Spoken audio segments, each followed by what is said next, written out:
Isang araw, pinuntahan ni Kamatayan si Badong sa bahay nila. Pagkatok ni Kamatayan, binuksan siya ni Badong. Ay, kayo po pala, Kamatayan. Ay, magbihis ka na, Badong, at hey, oras mo na, sinusundo na kita, sabi ni Kamatayan. Eh, baka naman ho, pwedeng ubusin ko muna po itong iniinom kong Red Horse. Eh, sige, sabi ni Kamatayan. Maupo muna po kayo dito sa sopa. Pag-upo ni Kamatayan ngayon, para pong mabilis maubos tong iniinom ko, tulungan nyo na po akong uminom. Eh, sige, kuha na ba ako sa bote? Tumagay si Kamatayan ngayon, tinungga niya isang bote.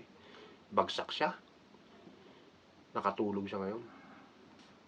Ginawa naman ni Badong, kinuha niya yung listahan ni Kamatayan, yung mga susunduin. Nakita niya yung pangalan niya, nasa una. Badong number 1, nakalagay. Ginawa ni Badong, binura niya yung pangalan niya ngayon, nilipat niya sa pinaka-last. Pang 10,000 siya. Maya-maya nagising si Kamatayan. Ang lakas pala ng Red Horse, Badong. Pero alam mo, Badong, sabi niya, sa totoo lang, sa tagal kong nanunundo, ngayon lang ako nakatagpo ng tunay na kaibigan. Sabi niya.